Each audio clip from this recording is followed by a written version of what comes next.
Queridos irmãos, a paz do Senhor. É com grande alegria e gratidão ao nosso Deus, porque até aqui nos ajudou o Senhor, que estamos iniciando o estudo do último trimestre da Escola Bíblica Dominical da nossa Primeira Igreja Batista de Niterói. Nós vamos iniciar o estudo do livro de Isaías, dando sequência à revista Compromisso. Sua mensagem, a mensagem de Isaías, é tão antiga quanto atual. Caminhar por temas teológicos da literatura profética será um grande desafio para todos nós. Teremos uma grande oportunidade, amados, no melhor conhecimento da vida, profecia e contexto daquele que é tido como o príncipe dos profetas. Aquilo que Isaías aconselhava o povo de Deus em sua época é o que vamos aprender dos seus escritos para o dia de hoje. Esse estudo nos conduzirá à certeza dos novos céus e nova terra. Hoje teremos um panorama do livro de Isaías e será ministrado pelo pastor conhecido como Saião, Luiz Alberto Teixeira Saião, pastor batista, teólogo. Nesse estudo sairemos mais convictos de termos um relacionamento mais verdadeiro com o Senhor. Pastor Saião, que é o pastor designado pela Convenção Batista Brasileira para ser professor e diretor do Seminário Teológico Batista do Sul, lá em 2013 até 2015, época em que eu tive a honra de fazer meu pós-graduação e ser aluna dele. Recentemente, o pastor Saião coordenou a Bíblia Brasileira de Estudos, edição Agnus. Ela foi lançada em 2016. É um grande privilégio poder ouvir o pastor Saião na explanação do livro de Isaías.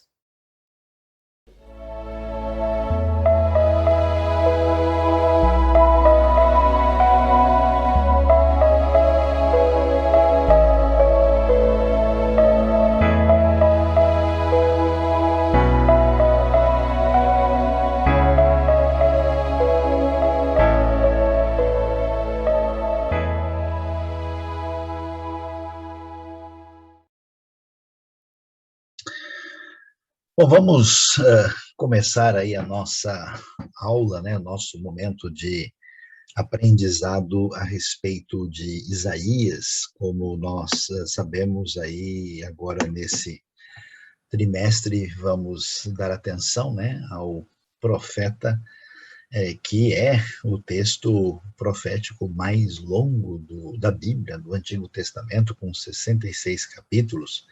E vemos aí que Isaías também apresenta para nós muito daquilo que pode ser visto como a questão do próprio Evangelho do Antigo Testamento, né?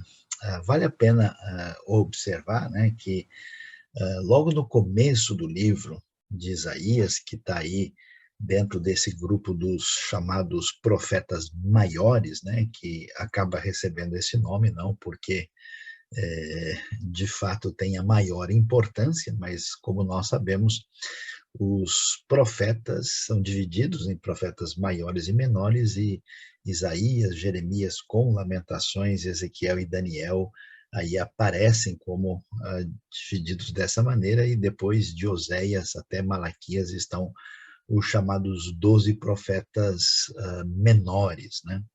E vendo então Isaías, logo no começo, nós vamos ficar sabendo que Isaías profetizou, né, nos reinados dos reis Uzias, Jotão, Acás e Ezequias, que são reis de Judá, né? A gente sabe que Uzias, por exemplo, terminou o seu reinado no ano 740 a.C., e que Ezequias começa o seu reinado em 715, vai terminar em 686. Então, assim, de modo geral, os estudiosos são bastante conscientes de que Isaías vai ter aí um ministério muito longo, né? É impressionante, a gente vai ver que é algo mais ou menos em torno aí de uns 60 anos de ministério, entre anos 740 até 680 a.C. E a gente pergunta, né, como é possível ter esse tipo de informação, né? A gente pode descobrir quando lê Isaías capítulo 6, um texto muito emblemático, significativo, que vai falar ali do chamado de Isaías, né, que nos conta o texto que no ano em que o rei Uzias morreu, Isaías vai ao templo, provavelmente numa situação de muita preocupação, de angústia, de sofrimento, até porque esse é um momento difícil, né, no cenário internacional. A gente sabe que Isaías, até pelo nível com o qual ele se expressa no hebraico bíblico antigo, ele é uma pessoa de posição elevada, né? Ele menciona, por exemplo, que o pai dele chama Amós, né? Que não tem nada a ver com o profeta Amós, ou seja, ele é uma pessoa do contexto assim da corte, alguém de posição social elevada.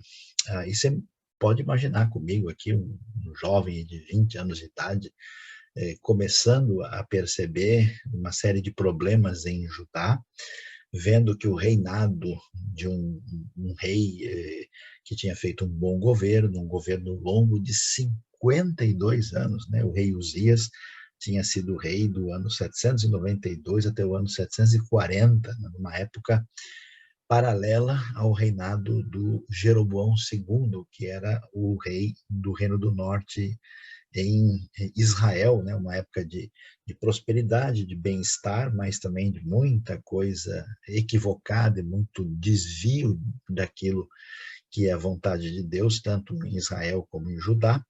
E de repente morre o rei, as notícias do mundo são as piores possíveis, os assírios começam a ganhar força, então Isaías entra numa situação de desespero e vai ao templo, e nessa situação de angústia ele tem a grande visão do Senhor assentado no trono, né? E aí a gente vai ver a história lá dos serafins, né? E então há o convite, o chamado divino, né? Isaías ali é purificado na sua grande experiência com Deus, e nessa purificação ele afirma: eis-me aqui, envia-me a mim, e se submete à grande missão que Deus lhe entregará, aquele jovem inseguro, com receio do futuro, com cerca de 20 anos de idade, e ele vai prosseguir até um pouquinho depois do final do reinado de Ezequias, né, que vai ser o grande rei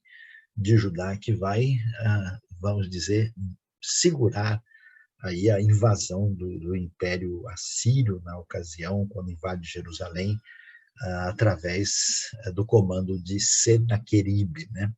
E a gente tem menção no final de Isaías 37, verso 37 e 38, aí uma data que menciona o filho de Senaqueribe, que é Esaradom, né, que então nos dá aí uma possibilidade de calcular uma data por volta de 680 a.C. Imagina só. Isaías foi, então, esse profeta único, espetacular e extraordinário que marcou a história de Judá de uma maneira muito peculiar. E é interessante ver, você tem uma citação, por exemplo, lá no livro de Hebreus 11:37, que a gente lê assim e fala, né, puxa, aqui está dizendo sobre aqueles que viveram pela fé no Antigo Testamento, e aqui são destacados em Hebreus 11, fala-se, por exemplo, que alguns, em função da sua vida de fé, foram cerrados ao meio. E a gente pergunta aí, como assim, onde, né? Que história é essa dos cerrados ao meio? E claramente o texto nos apresenta aí uma referência ao que a tradição judaica afirmava sobre o próprio Isaías. Por quê? Porque depois do reinado de Ezequias, o filho dele, que era o pior rei que a gente pudesse imaginar, que o rei Manassés, né, que tem um reinado longo de mais de 50 anos, a tradição judaica afirma que Manassés teria mandado serrar Isaías ao meio dentro de um tronco, né? Então a gente vê que coisa terrível, difícil, né? E então isso também marca a história de Isaías, indo além dos escritos bíblicos, mas numa tradição judaica que muito possivelmente tem boa fundamentação aí nesse caso, né? Vale a pena entender e pensar que quando a gente fala dos profetas de Israel, dos quais Isaías é um dos grandes protagonistas, esses profetas eles fazem parte de um determinado momento da história, né? E aqui nós temos o que a gente chama os profetas do oitavo século. Nesse oitavo século é marcado pela famosa crise provocada pela Assíria, né? A gente tem a terra de Israel razoavelmente tranquila, né? Num primeiro momento aí, quando a gente vê a expansão do reino na época de Davi, depois de Salomão, né? E mesmo com a divisão do reino, né, em 930 a.C., não existe nenhuma grande ameaça internacional. Os vizinhos da terra de Israel, os filisteus, os fenícios, os arameus, os amonitas, moabitas, edomitas, eles não representam nenhuma ameaça significativa. Mas a coisa vai complicar, apesar de alguns problemas aí nesse contexto histórico, vai complicar com o grande poderio assírio que é expandido pelo mundo todo.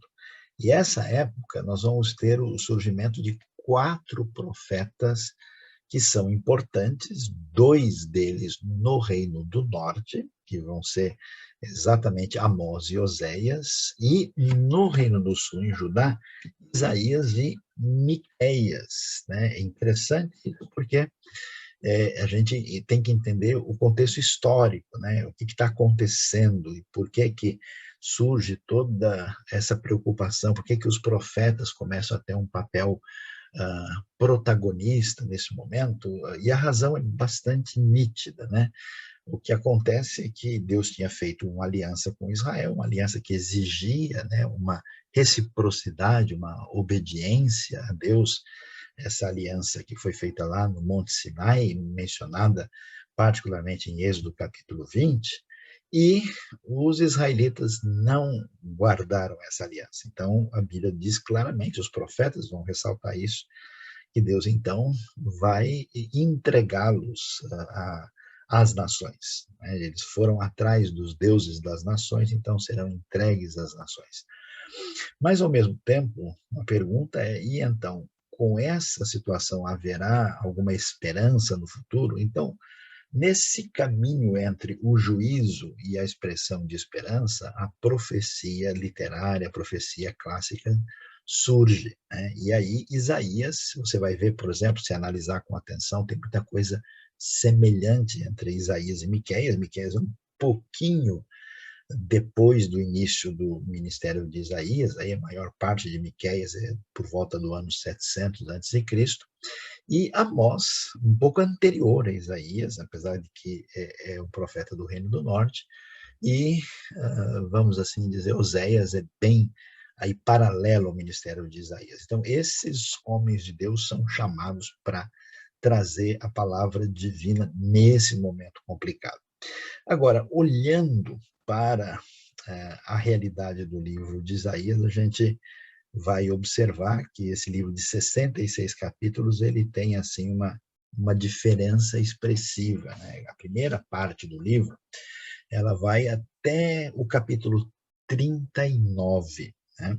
E a segunda parte começa lá no capítulo 40, né? Aquele texto famoso, consolai, consolai o meu povo, né? Abre o capítulo 40 até o capítulo 66.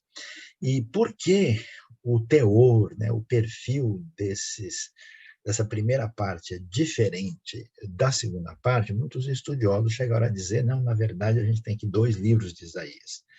E alguns chegaram até a dizer, não, é possível que houve um outro profeta chamado Isaías, que viveu muito tempo depois, e alguns acharam que tinha sido até mesmo depois do próprio exílio.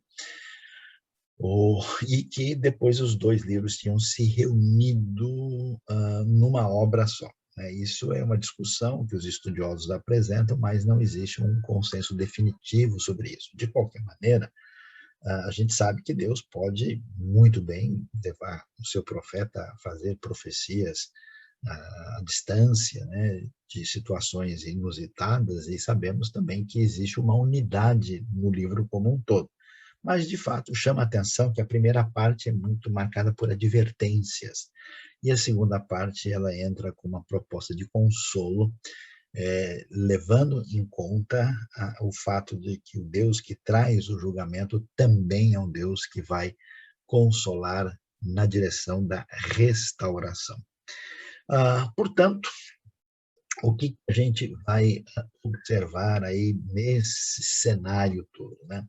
O ambiente que antecede a época de Isaías, como a gente mencionou, acabou sendo um ambiente difícil, num certo sentido, porque como tinha havido aí uma estabilidade, né? Houve aí um certo crescimento do reino de Judá e também do reino de Israel, houve uma boa prosperidade, né?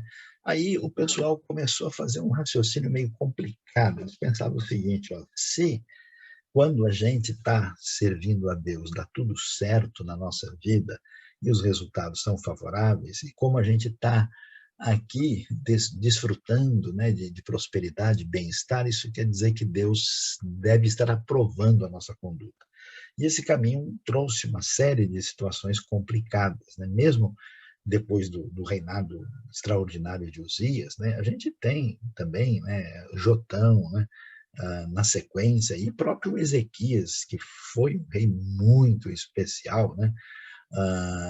E apesar desses aspectos positivos, na verdade, tanto Judá e ainda mais Israel estavam numa situação de decadência moral e espiritual. Havia uma tolerância para com a idolatria daquele mundo pagão cananita. Desde a época de Salomão, a gente tem uma divisão assim social muito cruel na sociedade, né? Quando você tem gente com muito bem-estar, né? E que entrou num caminho de injustiça, e você tem muito essa discussão que é muito forte, por exemplo, no livro de Amós, né? Que os mais abastados estavam oprimindo os mais necessitados, e também a corrupção atingiu o sistema religioso, por exemplo, atingindo até mesmo os sacerdotes, né? Você vai ver isso dito em Isaías capítulo 5, capítulo 22 também, né? Ou seja, em resumo, a aliança com Deus havia sido quebrada. Então, a ideia de que Deus não vai deixar isso assim de qualquer jeito, e que vai chegar o momento de juízo, portanto, há um anúncio sobre um futuro cativeiro, um exílio, que haveriam de atingir tanto Judá, no Reino do Sul, né, que finalmente vai acontecer na ocasião da expansão babilônica, como também para Israel, né, que aconteceu aí no próprio oitavo século com o crescimento do poderio dos assírios. E aí é interessante, o livro de Isaías é muito especial, e se tornou especial por causa das descobertas arqueológicas mais recentes, né? Então, quando os arqueólogos foram surpreendidos com o que foi achado lá na comunidade de Qumran, os manuscritos do Mar Morto, famoso daquela comunidade que estava ali no deserto, aguardando o fim do mundo, né? A gente vai ver, o interessante é que eles gostavam especialmente de três livros que eram muito importantes: o livro de Gênesis, o livro de Salmos e o livro de Isaías, os livros que têm mais manuscritos encontrados. E o que acharam lá? Um famoso texto de Isaías enorme, né? Ou melhor, o livro inteiro, né? Um hebraico com uma escrita que é a mesma que nós temos no texto chamado massorético, no texto hebraico, e que pode ser lido por qualquer pessoa, e confirmou, né, que esse texto tinha sido bem preservado, mostrando aí essa realidade, né, de que a Bíblia realmente é um livro especial, que foi preservado através da história, e o livro emblemático que marca isso é exatamente o livro de Isaías. O que é que vamos encontrar e perceber no livro de Isaías. Olhando para o livro, a gente tem, assim, podemos dizer, uma divisão geral. A gente já mencionou, né, que o livro tem duas partes, né? A primeira parte vai do capítulo 1 até o capítulo 39. E é interessante que, se a gente puder fazer uma divisão assim mais adequada e razoável, o capítulo 1 até o capítulo 6 marca, vamos assim dizer, a primeira parte do livro, né? O que a gente pode assim dizer, aquilo que tem a ver com o início mesmo do livro, e que nos traz aí uma série de mensagens que estão ligadas à realidade do juízo e da esperança. Então, quando você abre, por exemplo, o capítulo 1, você tem lá, né, a visão que Isaías teve. Ele apresenta, fala sobre a época, né, menciona lá os reis de Judá, e então aparece uma mensagem de repreensão muito clara, né? Deus diz: olha, eu criei filhos, mas eles se revoltaram contra mim. O boi reconhece o dono, o jumento também, mas Israel não quer saber de nada. E aí ele vai falar dessa nação pecadora, cheia de maldade, filhos da corrupção, que eles abandonaram o Senhor. E o juízo é muito forte, dizendo que, assim, da sola do pé até o alto da cabeça não tem nada que sobrou, né?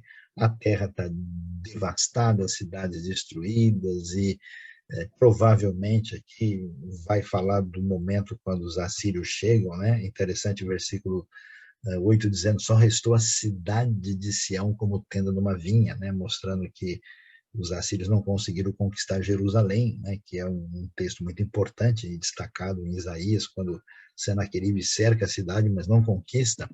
Mas ele apresenta, né, e apresenta uma palavra tão forte que ele chama, né, aí o povo aí da aliança, né, envolvendo particularmente aí mesmo Judá, como governantes de Sodoma, povo de Gomorra, né, e há todo um questionamento da postura pecaminosa, perversa e, ao mesmo tempo, associada com ritualismo. As pessoas estavam lá fazendo, né, e a sua postura de manter ofertas, sacrifícios, mas com uma vida completamente contrária à vontade de Deus. E Deus diz: olha, não quero saber nada disso, vocês removam as suas más obras, parem de fazer o mal, aprendam a fazer o bem, busquem a justiça, acabem com a opressão, vocês devem ajudar o órfão, a viúva, né?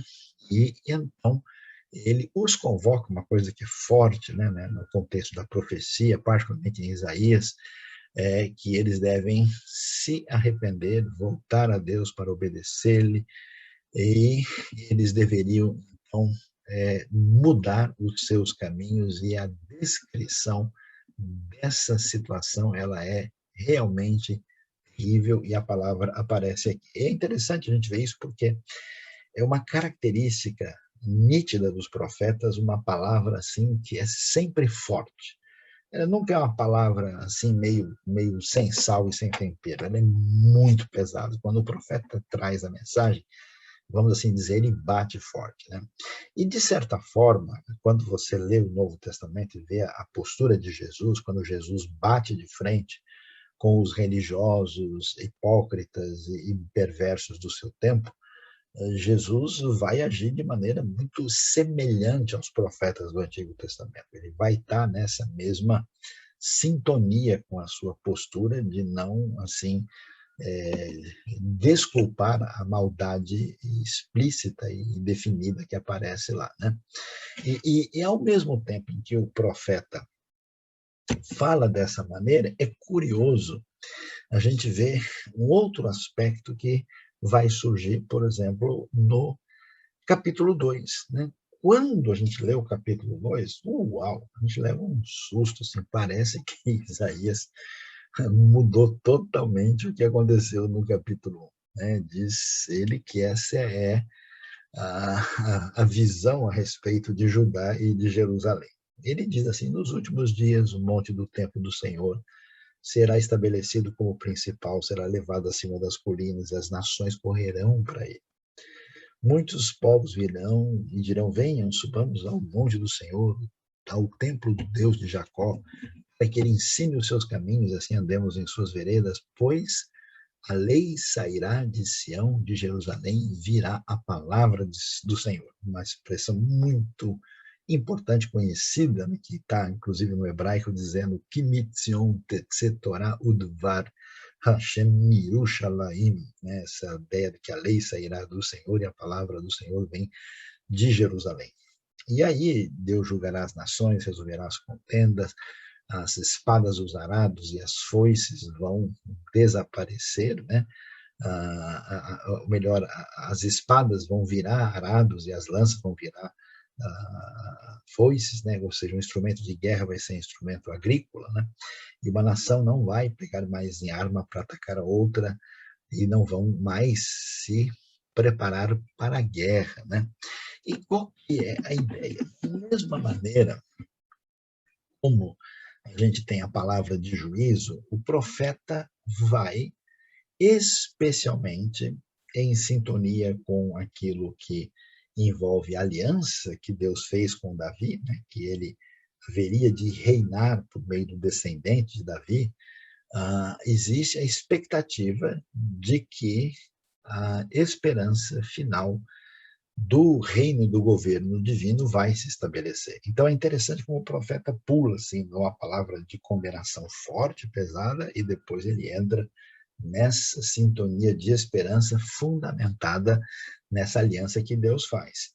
E aí nós vamos entender, né, o que significa isso. Olha que coisa interessante. No seu pecado, na época de Isaías e dos outros profetas, né, os hebreus, os judeus, os israelitas, né, o povo do Antigo Testamento, eles vão atrás dos deuses das nações e eles vão ser julgados por isso. E quando chegar a hora da restauração, quando chegar a hora do cumprimento dessa realidade, né, as nações virão a Sião para ali aprender a sua lei.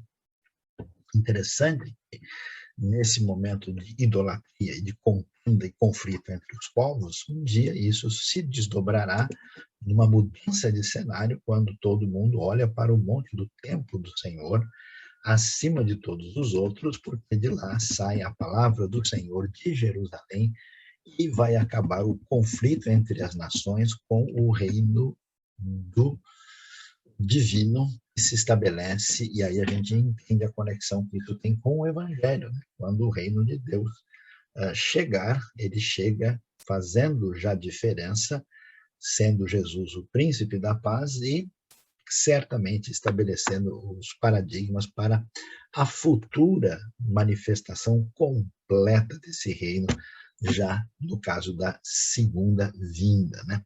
E assim, nós temos várias mensagens aí nessa primeira parte de Isaías que vai até o capítulo 6, com diversos textos aí que chamam a nossa atenção, né?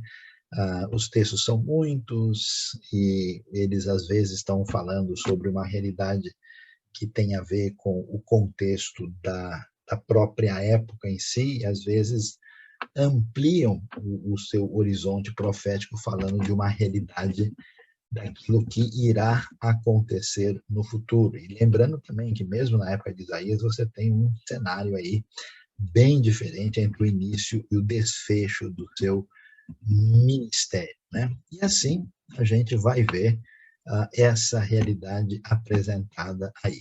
Vale destacar que o capítulo 6, curiosamente, né, cronologicamente deveria ser o primeiro, né, que é exatamente o momento da famosa chamada de Isaías, quando ele, no templo, tem a visão do Senhor, né, no trono, e quando ele se apresenta para ser essa pessoa que vai ser colocada à disposição do Senhor para fazer o que Deus deseja, né? É muito interessante, né, quando ele se apresenta e diz a Deus: eis-me aqui, envia-me a mim, né?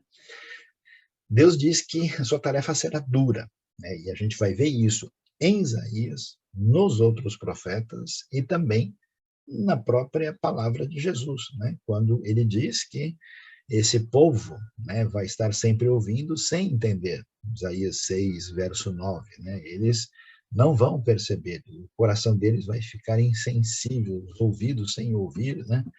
E assim, essa resistência à palavra divina é profetizada aqui em Isaías.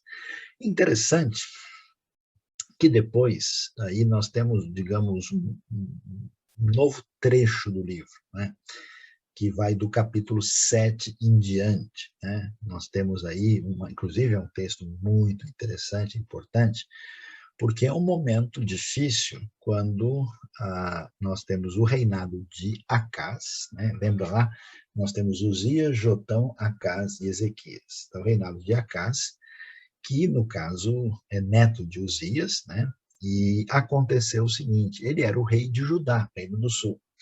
E aí o rei da Síria, dos arameus, chamado rei Rezim, né, o filho de, que é destacado juntamente com Peca, filho de Remalias, que Peca é rei de Israel, eles se juntam, né, então os israelitas do norte com os sírios contra o reino de Judá, né, esse conflito aí de Judá contra essa aliança sírio-efraimita, né? E aí eles vêm e atacam Judá. E o capítulo 7 vai mostrar como é que vai ser isso. E o versículo 6, por exemplo, fala: vamos invadir o reino de Judá, vamos rasgá-lo, dividi-lo entre nós e fazer o filho de Tabel reinar sobre ele. Né? E nesse momento, Isaías aparece nesse cenário. E é muito interessante que a palavra de Isaías, que é trazida do Senhor para o rei de Judá, Acás, vai falar de um texto dos mais interessantes da história. Peça ao Senhor, seu Deus, um sinal miraculoso. Né?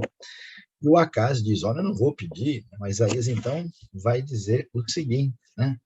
O Senhor vai dar um sinal, quer dizer, de que ele está em ação. E que sinal é esse? Que a virgem, olha só, ficará grávida e dará à luz um filho e o chamará Emanuel. Ele comerá coalhada e mel até a idade em que ele saiba rejeitar o erro e escolher o que é certo, e antes que esse menino, né, pudesse saber rejeitar o erro e escolher o que é certo, a terra dos dois reis, que terra é essa?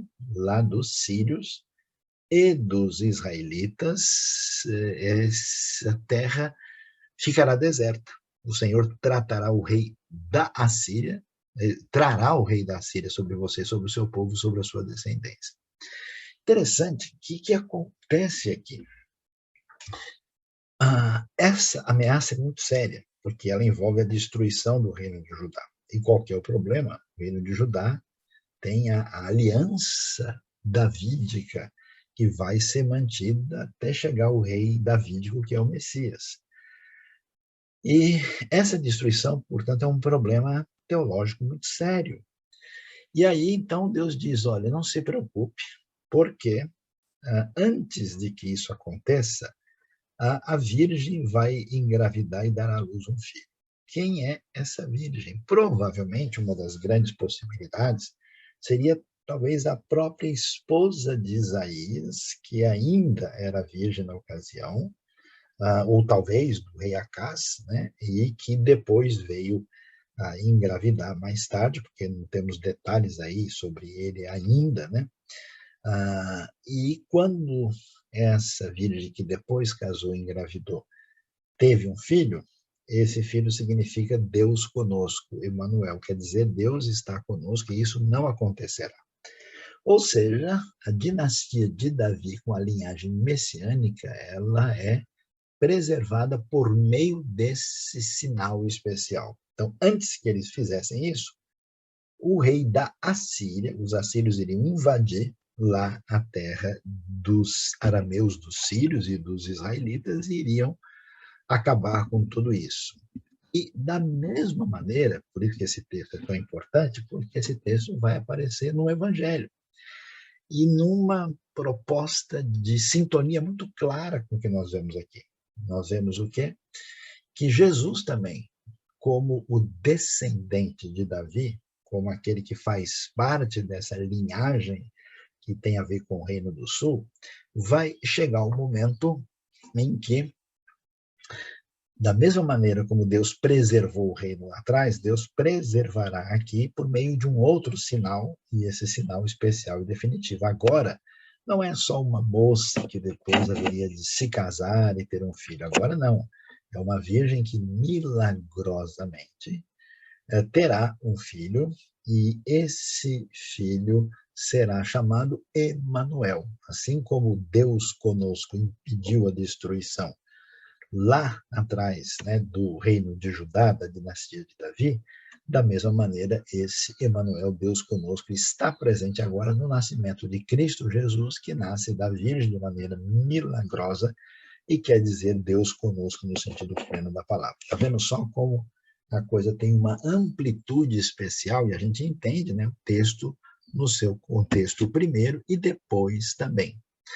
E por isso, depois disso, é que vai aparecer aí no capítulo 8 aqueles nomes, né, que vão ser dados aí para a mulher de Isaías, né, dos filhos dela. Ela vai ser chamada, inclusive, de profetisa, né? E aí vai aparecer o nome, né, Maher Shalal Hashbaz, né? Que tem um sentido aí sobre a questão do que haveria de acontecer, né? Veja capítulo 8, verso 3, né? E a respeito daquilo que envolvia essa situação apressada da presença dos assírios invadindo a terra, né? Então nós temos o capítulo 8 falando sobre isso, e no capítulo 9, da mesma maneira. É interessante essa parte porque tem muito, né, desse elemento de expectativa messiânica, né? Nesse mesmo ambiente, quando se fala, né, de um nascimento que tem sentido, aqui esse nascimento aponta para uma realidade posterior que vai se cumprir de maneira plena, que você tem essa ideia, né, da profecia, né, que tem um vislumbre no momento inicial e se cumpre de maneira definitiva, né? Olha lá o famoso texto de Isaías 9:6, porque um menino nos nasceu, um filho nos foi dado, e o governo está sobre os seus ombros. E falando desse menino que evoca, né, essa descendência de Davi, interessante que não só o governo está nos seus ombros, mas ele será chamado Maravilhoso Conselheiro, Deus Poderoso ou Deus Forte, Pai Eterno, palavras muito fortes, né, para serem limitadas à realidade humana, Pai Eterno e Príncipe da Paz. E a sequência é interessante: ele estenderá o seu domínio e haverá paz sem fim sobre o trono de Davi, sobre o seu reino, do seu reino estabelecido e mantido com justiça e retidão, desde agora para sempre. O zelo do Senhor dos Exércitos fará isso. Então, nós vemos esse livramento de Deus nesse momento, que aponta para a realidade daquele contexto histórico, mas aponta para a realidade maior, quando a salvação plena haveria de chegar. E assim o texto prossegue, né, com palavras pesadas sobre aqueles que faziam leis injustas, com todo tipo de atitude absurda em termos de procedimento, né? E nesse ambiente, mais uma vez, o capítulo 11 surge, né, com mais uma grande expressão significativa. Um ramo surgirá do tronco de Jessé, e das suas raízes brotará um renovo. O Espírito do Senhor repousará sobre ele, o Espírito que dá sabedoria e entendimento, o Espírito que traz conselho e poder, o Espírito que dá conhecimento e temor do Senhor. Ele vai julgar adequadamente, julgará com retidão, ou seja, nitidamente uma palavra messiânica. E aí você vai ver.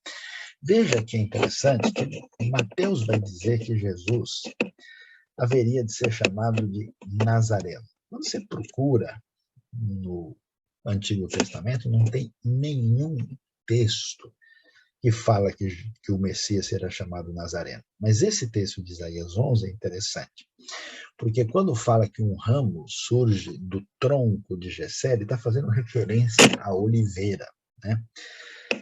E esse ramo que surge do tronco, né, que é a maneira como a oliveira se renova, e a oliveira é uma árvore que vive centenas de anos, e de fato ela tem ali esse aspecto peculiar, né, de que o ramo surge lá realmente do tronco.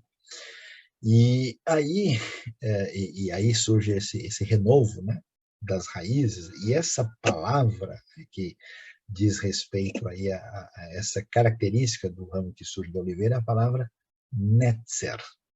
E netzer, em hebraico, é parecido com Natseret, que é Nazaré. Então, tá vendo? Esse fato, né, desse surgimento de renovação da oliveira, na verdade, soa como Nazaré. E por isso que é feita a conexão no Novo Testamento, né, que Jesus nasce vai nascer e vai depois se desenvolver nesse ambiente que evoca essa imagem da oliveira e diz respeito àquele que haveria de ser do tronco de Jessé, ou seja, da família de Davi, cumprindo a aliança davídica e sendo a esperança da justiça plena pela chegada da salvação, né? E aí é interessante, porque tem coisas tão espetaculares, tipo o lobo viverá com o cordeiro, o leopardo se deitará com o bode, o bezerro, o leão, o novilho, o gordo passarão juntos, e uma criança os guiará. São metáforas extraordinárias de paz e perfeição no mundo de caos, que serão interferidos aí pela presença extraordinária do reino de Deus, que chega com a plenitude da vinda messiânica, que no primeiro momento se manifesta com aquilo que acontece com a vinda inicial de Jesus e plenamente se cumprirá na sua segunda vinda. E aí, capítulo 12 termina de uma maneira muito especial, com essa coisa da mudança profética. Né? Naquele dia você dirá: eu te louvarei, Senhor, porque estavas irado, mas a tua ira te desviou e tu me consolaste. Deus é minha salvação, terei confiança e não temerei. O Senhor é minha força. Com alegria vocês tirarão água das fontes de salvação. Quer dizer, interessante que a palavra dura da parte de Deus sempre ela chega com misericórdia, ela sempre chega com aquela atitude de recuperação da pessoa. E é tão espetacular isso, porque a gente, por isso, vê uma profecia forte, depois entra um texto com toda esse elemento extraordinário. Cantem louvores ao Senhor, porque Ele tem feito coisas gloriosas. Gritem bem alto, cantem de alegria, pois grande é o Senhor, o Santo de Israel no meio de vocês. Quer dizer, e junto com tudo isso existe a adoração, o louvor, o reconhecimento que Deus é Deus com poder. Depois disso, aí a coisa é interessante. Do capítulo 13 em diante, até o capítulo 24, Isaías vai se ocupar daquilo que é chamado do juízo de Deus sobre as nações. Isso é importante por quê? Porque a gente vai entender que, apesar de Deus ter se revelado a Israel e sua mensagem chegar no contexto do povo judeu, esse Deus é um Deus que age em todos os ambientes. Ele é um Deus universal que se revelou particularmente a Israel. Por isso, Deus vai trazer a sua palavra contra a Babilônia, Deus vai trazer a sua mensagem de juízo, né, contra a Filístia, contra cidades importantes da Fenícia. Deus vai falar contra diversos, né, aí, povos daquele cenário da época, né? E nós vamos ver aí uma lista de povos. Entra Moabe, entra Edom, entra os amonitas, a profecia contra Damasco, até mesmo contra o Egito, envolvendo inclusive a dinastia da Etiópia, que aparece lá. Também aparece uma referência que envolve os assírios, os elamitas, né? Ou seja, Deus é o Deus todo-poderoso que tem o domínio completo a respeito de todas as nações. E o que acontece no cenário geral da história está sob o controle e domínio divino. E isso prossegue. Nós temos mais alguns capítulos aí que apresentam alguns juízos e promessas futuras que vão aparecer aí do capítulo 25 até o capítulo 27. E isso prossegue com mais expressões de julgamentos que vão vir da parte de Deus desde do versículo 28, mas atingindo mais a realidade que tem a ver com a terra de Israel e de Judá. Por exemplo, Efraim aparece aí com força de julgamento divino no capítulo 28, né?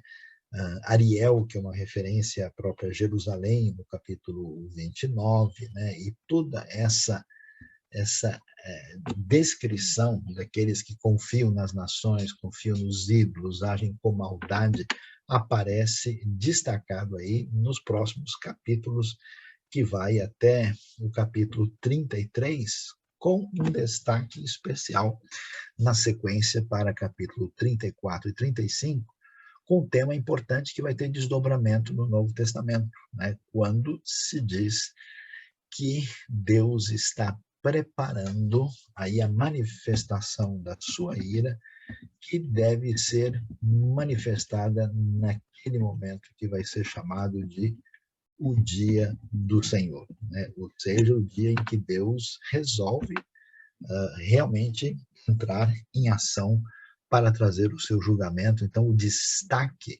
desse momento da intervenção divina aparece exatamente destacado nesse momento ali.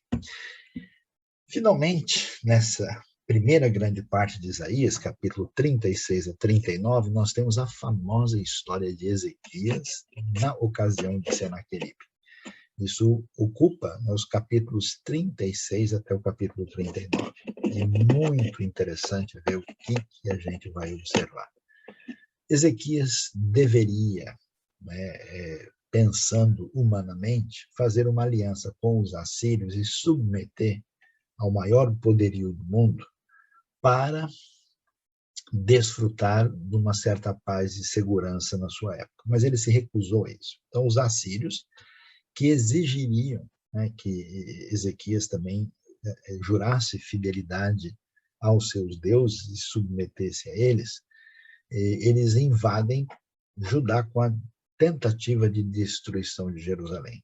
Ezequias não compromete a sua fidelidade, ele escuta o profeta Isaías, ele sabe consolar o seu povo, ele dá início a uma série de obras para proteção de Jerusalém e ele constrói um túnel famoso para desviar a água para que os assírios não tivessem acesso a ela.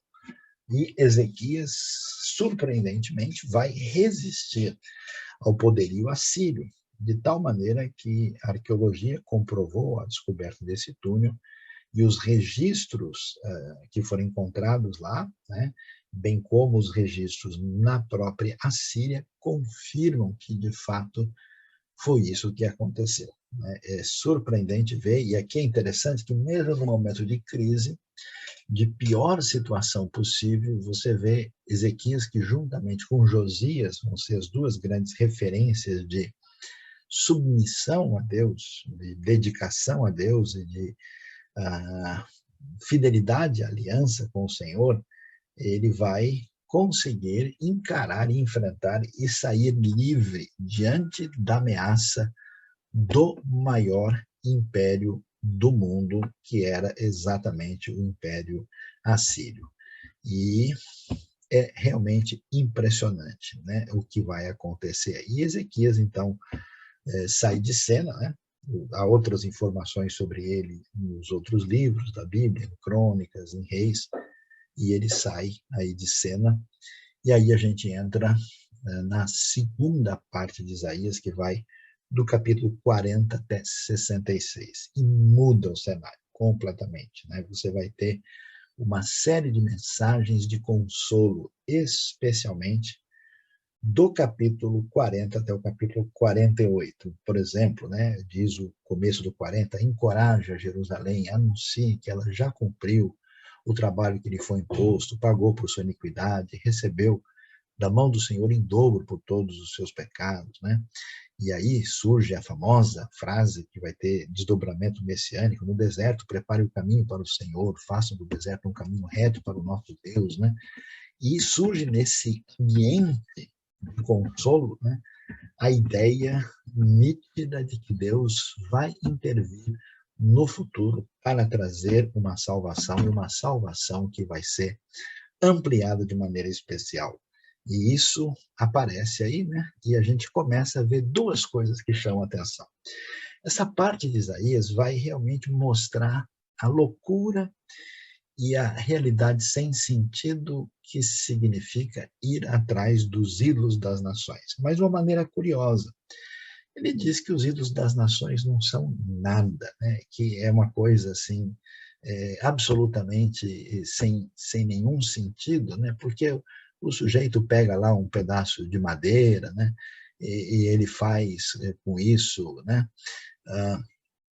Um banco, depois ele usa lenha para fazer pão, né? Você vai ver isso especialmente no capítulo 44, e depois ele faz ele fala: oh, me ajuda aí. Então existe uma ironia para dizer que o ídolo, na verdade, é vazio. Ele não tem o que apresentar, ele não tem o que oferecer, né?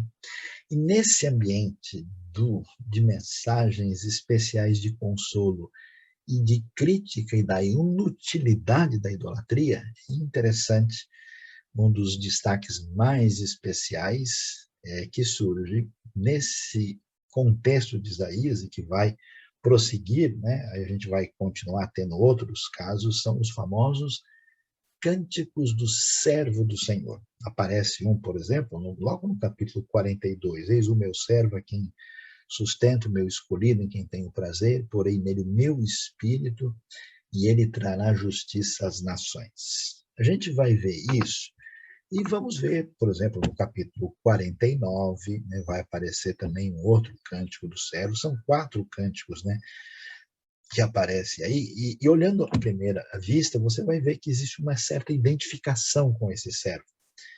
Por exemplo, no capítulo 49, verso 3, ele me disse: você é meu servo Israel, em quem mostrarei o meu esplendor. E o sentido disso é que Israel tinha de fato uma função, e essa função de Israel é que Israel deveria cumprir, né, o seu papel de ser uma luz para as nações, porque afinal de contas Israel é o que é chamado na Bíblia de um reino sacerdotal, desde lá de Êxodo capítulo 19. Então Israel tinha esse propósito e isso aparece nessas mensagens de esperança. No entanto, é a maneira como esse servo de Deus, na sua plenitude, que tem a ver com Israel, vai se manifestar, ultrapassa o próprio Israel. De tal maneira que a gente vai encontrar, né, dentro dos 4 cânticos do servo, o famoso texto de Isaías 53. Né?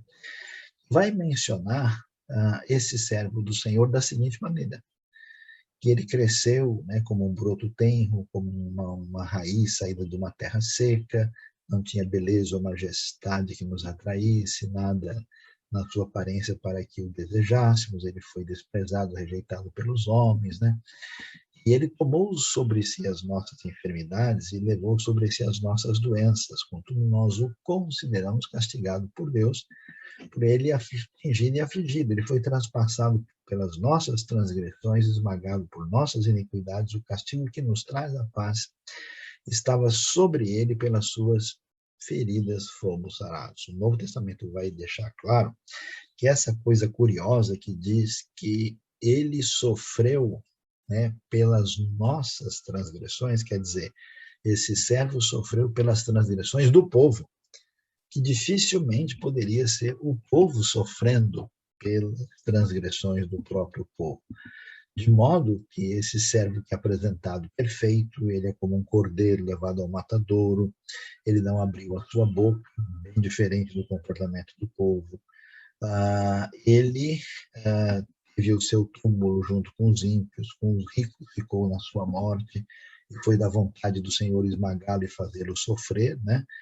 E depois desse sofrimento, ele verá a luz e ficará satisfeito, pelo seu conhecimento, meu servo justo justificará muitos e levará a iniquidade deles.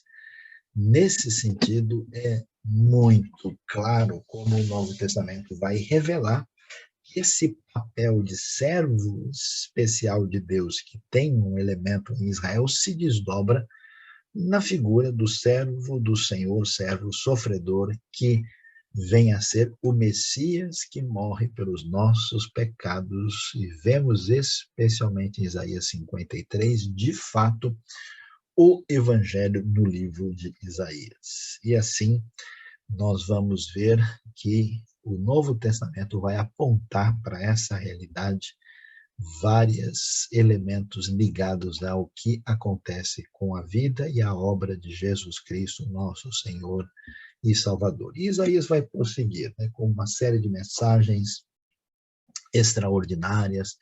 Mais um texto especial vai aparecer no capítulo 61. Jesus vai ler isso lá na sinagoga de Nazaré. O Espírito do Senhor está sobre mim, ele me ungiu para levar as boas notícias aos pobres, anunciando aí, né, essa grande libertação e salvação que chega com o Evangelho, e muitos textos de expectativas extraordinárias vão surgir no final, e isso se desdobra aí até o capítulo 66 desse livro, desse profeta extraordinário.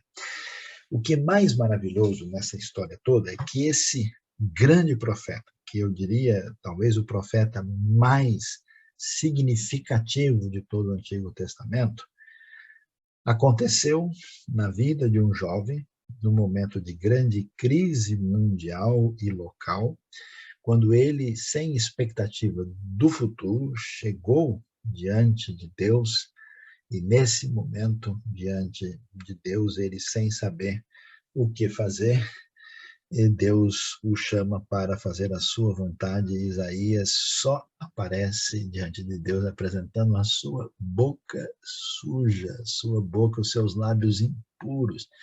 Ele é purificado, perdoado, convocado, e aquele moço que não tinha segurança do futuro é usado por Deus no poder do Espírito para ser o profeta mais impactante do Antigo Testamento.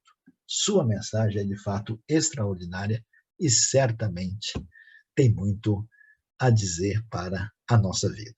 Então Deus abençoe o nosso coração e nos ajude, né, nos próximos momentos aí, desses próximos domingos, a estudar com atenção o livro de Isaías. Amém.